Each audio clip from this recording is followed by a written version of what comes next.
Hello students, मेरा नाम काजल सोनी और मैं काशवी लर्निंग सेंटर की तरफ से बहादुर चैप्टर का सारांश आप लोगों के सामने समझाऊंगी। इस सारांश को हम लोग एक स्टोरी मैप के जरिए समझेंगे और हमारे कहानी का जो शीर्षक है वो है बहादुर। बहादुर एक लड़के का नाम है। बहादुर का पूरा नाम दिल बहादुर है। इसका संदर्भ है, यह एक मध्यम वर्गीय परिवार का एक स्टोरी है जिसमें एक नौकर रहता है जिसका नाम बहादुर है। इसके मुख्य पात्र हैं स्वयं बहादुर, जिसका पूरा नाम क्या मैंने बताया था अभी, दिल बहादुर।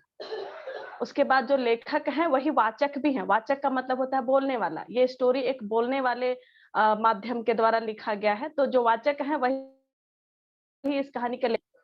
और निर्मला, निर्मला लेखक की पत्नी है और किशोर जो लेखक का बेटा है और हमारे इस कहानी का मुख्य पात्र भी है।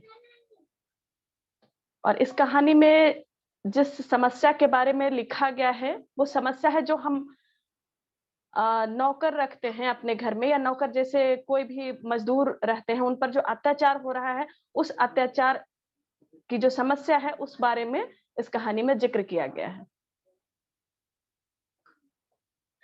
इस कहानी का जो घटना है, मुख्य घटना, उसमें सबसे पहली घटना है बहादुर का अपने घर से भाग जाना। अपनी मम्मी का प्यार में थोड़ा कमी उसको महसूस होता है, जिसके कारण देखिए फोटो में भी दिख रहा है आप लोगों को, बहादुर अपने घर से भाग जाता है कि मेरी मम्मी मुझे प्यार नहीं करती, ऐसा सोच के वो भाग जाता है।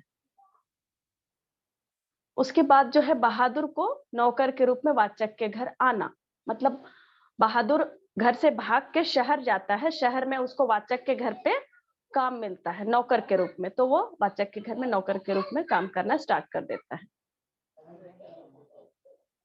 शुरू में तो बहुत ही स्नेह मिलता है, जैसे कि प्यारा बच्चा है कि हाँ तुम कैसे हो, खाना खाया या नहीं, बहुत ही प्यार मिलता है शुरू शुरू में निर्मला के घर पे बहादुर को।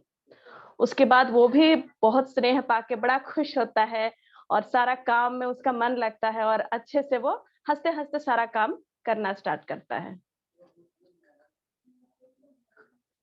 उसके बाद है धीरे धीरे क्या होता है, उसके साथ मारपीट स्टार्ट कर देता है। किशोर जो उनका बेटा है वो अक्सर उसको छोटी छोटी चीजों में गलती निकाल के उसके साथ गंदी गंदी गालियां देना, थप्पड़ चला देना, मारना, ये सारा उसके साथ स्टार्ट हो जाता है।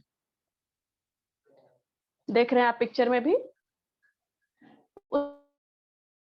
उसके बाद क्या होता है, जो पड़ोस में रहने वाली थी वो एक बार निर्मला को बता देती है कि नहीं मतलब नौकरों को ना अपने हाथ से रोटी बना के देने से उनकी आदत बिगड़ जाती है, तो तुम भी रोटियां मत बनाया करो उसके लिए। तो वो रोटी बनाना उसके लिए छोड़ देती है कि चलो तुम अपने से रोटी बना के खाओ।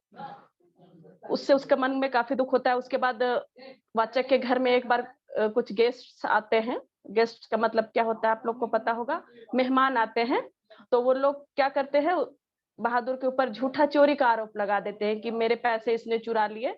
तो ये चीज उसको बहुत बुरा लगता है, किसको, बहादुर को। उसके बाद चोरी का आरोप सुनने के बाद उसके जो घर वाले हैं, जो वाचक है और निर्मला, इन दोनों के द्वारा भी उसके साथ पिटाई चालू हो जाती है। पहले तो सिर्फ किशोर मारता था, अब वाचक और निर्मला ने भी उसको पीट दिया चोरी की घटना के बाद। तो उसके बाद से जो बहादुर था वो काफी डरा डरा सा रहने लग गया। और फिर एक बार क्या हुआ, उसके हाथ से सिलबट्टा टूट गया। तो उसको इतना डर लगा कि अब तो मेरी खैर नहीं, अब ये लोग मुझे जान से ही मार देंगे, पता नहीं कितना मारेंगे, सोच के वो वापस वहां से भी भाग जाता है। तो ये सबसे बड़ी घटना थी। ये देखिए ये भाग रहा है, ये हमारा बहादुर है। तो इस कहानी का परिणाम ये हुआ कि बहादुर तो अपने घर से भाग के ही आया था, यहाँ से भी वापस भाग गया।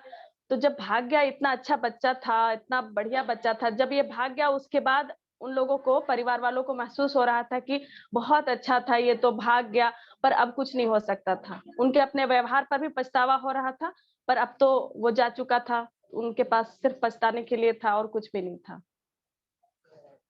और इस कहानी से हमें सीख ये मिलती है कि जैसे कि कोई नौकर है या उसी के जैसा कोई मजदूर है, तो इस तरह के काम करने वाले लोगों के प्रति हमें समानुभूति रखना चाहिए। समानुभूति जैसा हम अपने लिए महसूस करते हैं कि कोई हमें प्यार करे, कोई मेरी इज्जत करे, तो उसी तरीके से हमें दूसरों को भी प्यार देना चाहिए और इज्जत देना चाहिए। तो समानुभूति का एहसास अपने मन में सभी के लिए रखना चाहिए, और खास तौर से जो छोटे-छोटे कामों में लगे रहते हैं, उन लोगों के प्रति समानुभूति की भावना बहुत ज़रूरी चीज़ है। इस चीज़ को हम लोग को आज चैप्टर में सीख मिलती है, और इस चीज़ को हम लोग अपने व्यावहारिक जीवन में भी उतारेंगे। इसी के साथ सभी को थैंक यू बच्चों।